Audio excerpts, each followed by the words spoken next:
Hey, what's up everybody? Welcome back to Lunatic Travels. It's been 3 months now since I finished my cycling trip across the country, and the one question that everybody seems to have for me is how the hell did I make it across the country on a $100 budget? So in this video, I'm going to break it down into 13 tools that I use to do just that.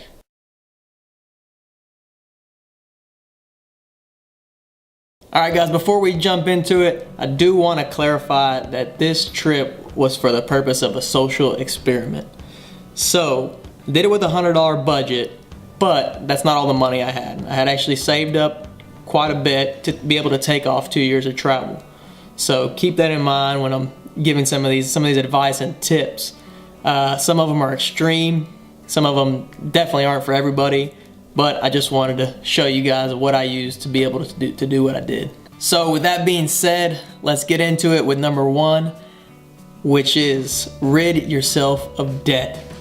Before I left on this trip, I got rid of every bit of debt I had.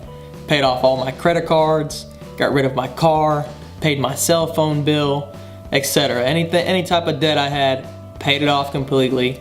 And it wasn't an easy task at first. You know, we like to hold on to a lot of these things that we need, but once I got rid of it all, I felt a hell of a lot better. Number two is Couchsurfing and Warmshowers. So these are two organizations that are part of the travel community that allow for free accommodation. Yes, free. You don't have to pay them anything. You don't have to do anything for them. That's one of the questions I get a lot from a lot of people is like, what do you mean it's free? They can't wrap their heads around the idea of somebody helping somebody else out, which is, it's a rarity nowadays, you could say.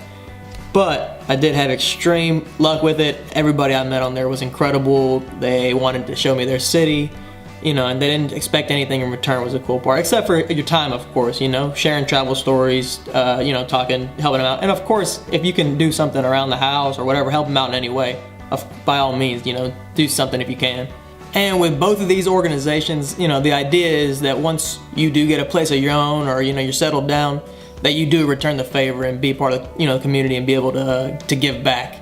And there is a difference between the two. Couchsurfing is just for travel in general. And it is worldwide, whereas Warmshowers is only for touring cyclists.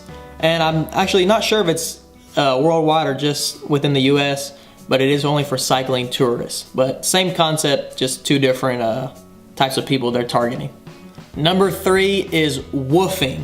So what this is an organization that allows you to work on an organic farm in exchange for food and accommodation. So the way that works is, depending, you know, you have to come up with an agreement with the farm that you're working on. You typically work a couple hours in the morning, and then the rest of the day you're free to do whatever you want. And I've only done this once, so I don't have too much experience with it, but the time I did it, it was an awesome experience. And you know, they give you, the way it was for me at least, I got 3 meals a day, worked for, I think it was about 5 hours early in the morning. And then, like I said, you have the rest of the day to do whatever you want. I know it's real popular overseas, like in France and Italy. A lot of people use Woofing. Essentially what it is, I mean, you're cutting your two biggest costs, which is accommodation and food. So, you know, you might go over there for a month, do that and get to explore and see more of the country than you would in a weekend or a week that most people go vacation on over there. Number four is break the law. Now, I don't actually encourage anybody to do this, but given the budget I set for myself, there was times where I had to slightly break the law. And that was there was a couple times where I had to sleep inside of a post office. Now, I don't know for sure if this is illegal, but I'm pretty sure it is. There was just times where I was in the middle of nowhere, and I actually learned from another cyclist that the US Post Office in many of the small towns, their lobbies are open 24 hours. So what I did a handful of times, I just go in there, hopefully, no one was ever usually there, rest my head for a couple hours, as soon as the sun come up, I'd be gone. The other way that I guess it's illegal too, was there was a couple times where I'd come across hotels early in the morning. So I'd pull on up, go in there, see if they were serving breakfast, and get me some quick food. Now, like I said, keep in mind, this is for the purpose of a social experiment. I don't recommend anybody go do that because I'm sure you can actually get in trouble for that. So take what I say with a grain of salt. All right, number 5 is Tinder. Yes, Tinder. For those of you who don't know, Tinder is a dating app, for lack of a better word. It's I don't think anybody continues dating on it. It's definitely no eHarmony. But anyway, this is not a typical travel hack. This is just something I had to use in a bind while I was in a bind for the experiment. So I was able to match with a girl on there, and you know, I was real straightforward. I told her exactly what I was doing with the experiment and everything. She thought the idea was pretty cool. So long story short, I ended up with a place to stay that night. All right, so next on the list at number 6 is free food. I got pretty lucky throughout this trip that a lot of the hosts that I stayed with, they fed me very well for the most part. Almost everybody I stayed with, really. So I got pretty lucky there. But there was times when I was on the road or, you know, just out in the middle of nowhere where I had to figure out ways to be able to eat. So one of the ways I was able to get food was by getting samples. And I did that mainly at farmers markets, which if you've ever been to them, you know they give out tons of samples of all types of different things. Actually, I got to taste a lot of things that I probably would have never otherwise eaten. And then the other one was I am a member of Sam's Club, which is similar to Costco if you're more familiar with them. And they give out tons of samples as well, so I had the fortunate ability to take advantage of that. Number 7 is credit card hacking. If you follow me on social media, you've probably heard me use that term quite a bit. I've gotten a lot of attention from it, you know, from friends and family asking me the ins and outs about it. It's a little much to go into detail in this video, I'm trying to keep it relatively short, but I will do a complete separate video on that later. But for this trip in particular, I was able to use it to get a flight from Dallas to San Diego for no money. And I actually got paid to take that flight. The way it worked essentially was it was a credit card offer, and they were offering me a $200 statement credit as long as I purchased a flight with them. And so I was able somehow to find a $60 flight, got me to San Diego, and of course the other $140 I was able to pocket for myself to use on whatever. And I also had a bunch of points saved up before I took the trip that I was gonna use, you know, if I got in a desperate situation where I needed to use those. And there was only one time where I had to, and I had to use, ended up being 20,000 points to stay at a hotel for the night. And I had to use it because I didn't have any other option that night. There was nowhere else for me to stay. So it's a very useful tool, and like I said, I'll do another video on it to give you more details about it later. Number 8 is making money. Throughout the trip, I was able to pick up a couple little side jobs, you know, nothing official, just a little cash here and there, help a buddy bar back, and a couple other odd jobs along the way. You know, I didn't make much for it, but it was enough to you know, provide food for me or whatever I really needed along the trip. I even went so far one time as to selling water bottles. I don't remember what city I was in, but I was riding along and I saw this guy selling water bottles on the street right off the highway because it was a real hot day, and he was kind of half-assing it. So I was like, you know, I can do better than him. So I just walked in a convenience store, bought a case of water, I think it was like 32 bottles of water. Ended up selling less than half an hour for $1 a piece. So I made a little money there, you know. Sometimes you got to get creative with it. But the way I got the most money was actually through donations, which I never actually intended in asking for or getting. But a lot of the hosts that I stay with, they actually donated money to me, and like I said, this is without me asking for it. I never asked anybody for a penny. So that helped me out quite a bit. Like I said, that was definitely the bulk of money that I got along the way. Most of it that I got was from the second half of my trip, so it really helped me out there. I was a little bit more relaxed the rest of the trip, got to eat regular meals and stuff, so that helped me out quite a bit. Alright, number 9 is the easiest one on the list, and that is to simply talk to people. I can't tell you how many times while I was on the road, you know, I had to stop just to get whatever information from somebody, and it led to something completely different, you know, something that benefited me quite a bit. One time in particular was when I was going through the California coast, and I was going through the Big Sur area, which is beautiful, by the way. it was getting late at night already, and I just stopped to ask for directions. I knew I had a little bit further to go, and I started chit-chatting up with this group of people. And long story short, they ended up letting me stay with them, and the place I was staying at, I mean, it was as scenic as can be. It was right on the cliff. You could see all the ocean for miles and miles and miles. Something that would probably cost you in that area between $500 and $1,000 a night. You know, somebody was willing to take me in, and I got to experience that for nothing. So it just goes to show you what simply talking to somebody, where it can get you. Number 10 is another one that everybody can use, and that is utilizing your friends and family that you have throughout either the country or the world, for that matter. The main advantage of the friends and family was buying myself a little bit more time to either explore a city longer than expected or rest up a little bit. So, you know, it's a lot easier to ask your friends and family for a couple extra days to stay than it is for some stranger, you know, you just met. So that made a huge difference for me. Number 11 is camping. Now, I know this is not for everybody, but it is an awesome way to experience a different way than if you're in a hotel or something like of that nature.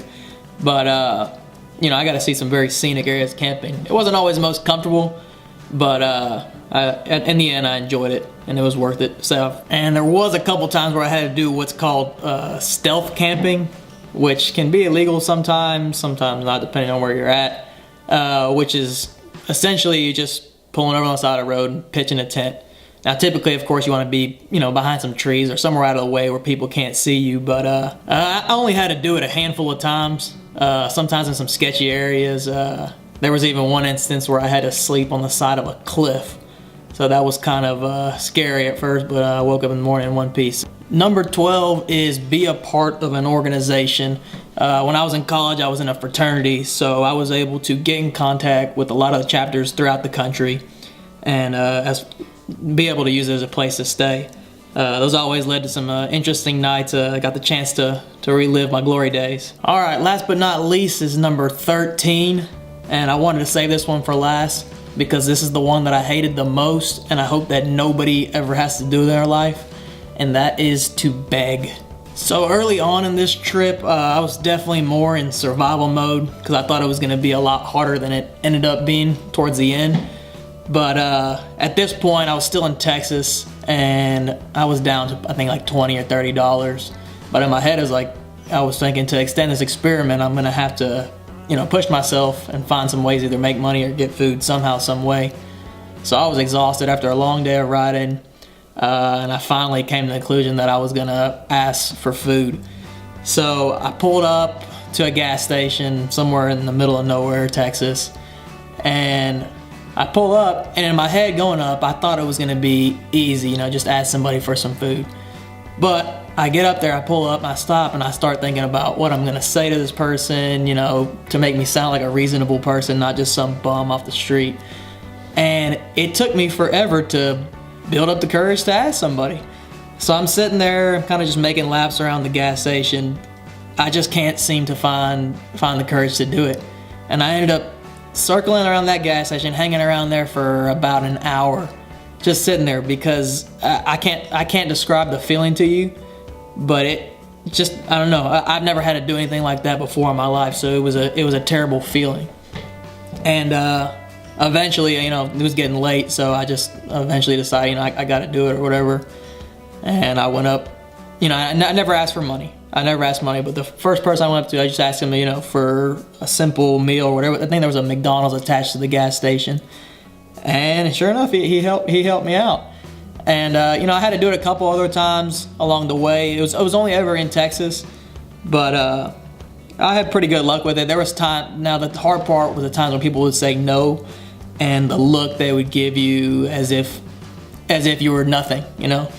So I can't imagine. I know there's people out there that actually have to do that, and it feels terrible. It's one of the shittiest feelings I've ever experienced in my life, to have somebody look at you like you're nothing.